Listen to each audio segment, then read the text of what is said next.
Good morning তোমাদের জানাই। আমি সকালবেলায় পুজোটা দিয়ে শুরু করলাম আজকে আমার নিউ ব্লগ। নারায়ণ পুজো দিয়েছি আমার ঘরে।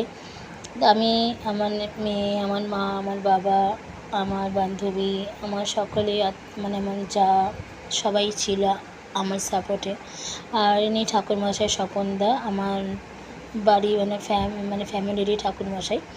আমি আর বাইরে কাউকে দিয়ে করাই না, ঠাকুরমশাই করে। সত্যি কথা বলছি বন্ধুরা, এত সুন্দর নারায়ণ পুজোটা হয়েছে, জাস্ট অসাধারণ, অপূর্বভাবে করা হয়েছে সব কিছু।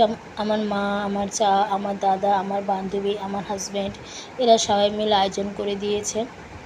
সত্যি পুজোটা জাস্ট অসাধারণ হয়েছে। আমি তো ওদিকে ভোগের সব খাবার দাবার তৈরি করছিলাম, আর এদিকে তো সব পুজো আসছে, সব যতটুকু পেরেছি ভিডিও তুলেছি।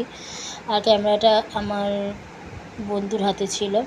এই হচ্ছে ক্যামেরা, আমার যা, আমি সব পুজো করছি। এখানে আরতি চলছে, আরতি করার পর হবে যজ্ঞটা জাস্ট অসাধারণ হয়েছে। তাই চলো, আমি বেশি কথা বলতে পারছি না। কালকে এমন সময় এক্সাইটেড ছিলাম পুজো। আর আজকে দিনটা যেদিন আমি ভিডিও তোমাদের সাথে মানে ভয়েস দিচ্ছি, এ সময় আমি বাড়িতে পুরো একা, মা বাবাও পরের দিনই চলে গেছিলো বাড়িতে। মনও খারাপ, বুঝতেই পারছো আমার গলা শুনে। যতক্ষণ সবাই বাড়িতে সবসময় বাবা মা থাকলে ভালোই লাগে, সব সন্তানদেরই খুবই ভালো লাগে, তাই না? আর এদিকে পুজো আসছে, খুবই ভালো হয়েছে। তাই চলো তোমরা একটুখানি দেখো কেমন লাগলো আমার পুজো। আমি তো আগে তো কমেন্ট পেয়ে গিয়েছি, সবার খুব ভালো লেগেছে। এখন পুরো ব্লগটাই মানে চালালাম, কি হলো না হলো, কীভাবে হলো, কী রান্না হয়েছে না হয়েছে সবই বলে দিচ্ছি। আজকে লাঞ্চে রান্না করেছিলাম তোমার প্লেনই ভাত করেছি, মুগের ডাল করেছিলাম, আলুর দম করেছিলাম, আর পাঁচমিশালি তরকারি করেছিলাম। অসাধারণ, প্রত্যেকটা রান্না জাস্ট অসাধারণ হয়েছিল খেতে। সবাই খেয়ে মুগ্ধ হয়েছে, আমি খুবই সাকসেস হয়েছি। দেখো, উপোস করে রান্না করা অনেক কষ্ট, কিন্তু নুন ঝাল আমি তো মানে চাখতেও পারবো না।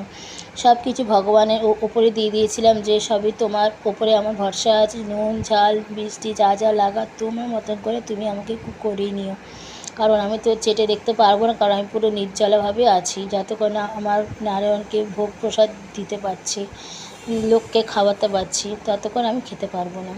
দেখো বন্ধুরা, এদিকে আমাদের যজ্ঞ অলরেডি শুরু হচ্ছে, তোমরা যজ্ঞটা দেখো।